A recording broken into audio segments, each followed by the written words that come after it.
ברוך אתה אדוני אלוהינו מלך העולם אשר בחר בנביאים טובים ורצה בדבריהם הנאמרים באמת. ברוך אתה אדוני הבוחר בתורה ובמשה עבדו ובישראל עמו בנביאי האמת וצדק. זאת הברכה הראשונה של ההפטרה. מי שאומר מפטיר צריך להגיד את הברכה הזאת, ואחרי שהוא גומר את המפטיר הוא אומר ברכות נוספות שהן יותר ארוכות.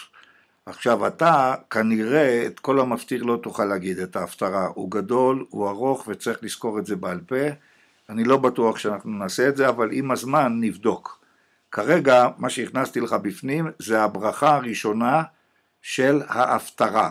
אבל לפני זה, כשעולים לתורה, צריכים לברך ברכה לפני שמתחילים לקרוא בתורה לעלייה שאתה עלית. יש 7 עליות ואתה עולה לאחרונה, שהיא נקראת עליית המפטיר. ואז אתה אומר את מה שאני עכשיו אומר לך להגיד, וללמוד את זה, את המנגינה.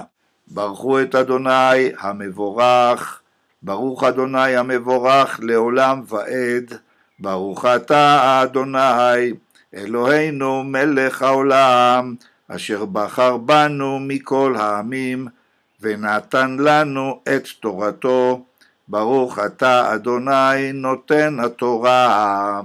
עכשיו אם תהיה מספיק חרוץ ללמוד את הקטע הזה, אז אני מכניס לך פה עוד קטע אחד קטן מאוד, הכי קטן בכל הפרשה, כי הפרשה היא גדולה, ואם תהיה חרוץ תלמד את הקטע הזה להגיד אחרי שאמרת את הברכה שעכשיו אני הקראתי לך. הקטע הוא ככה: ויאמר אדוני אל משה אל תירא אותו כי בידך נתתי אותו ואת כל עמו ואת ארצו ועשית לו כאשר עשית לסיחון מלך האמורי אשר יושב בחשבון, ויכו אותו ואת בניו ואת כל עמו עד בלתי השאיר לו שריד, וירשו את ארצו.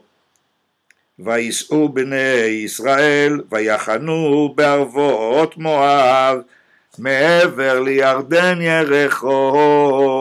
זה הקטע שהיית צריך לקרוא, ועכשיו אתה עושה את הברכה השנייה של מי שעולה לתורה. ברוך אתה אדוני אלוהינו מלך העולם אשר נתן לנו תורת אמת וחיי עולם נטע בתוכנו, ברוך אתה אדוני נותן התורה. אחרי כל הקטע הזה אתה אומר את מה שאני עשיתי לך בקטע הראשון, ואת כל אלה אתה צריך לעשות חזרות, כי אתה פותח, אתה רואה אותי שר לך, אתה מסתכל בחומש ואתה חוזר על הדברים עד שאתה יודע להגיד אותם באופן חופשי. יש לך בשביל זה יותר מחודש ואני מאוד מקווה שתצליח.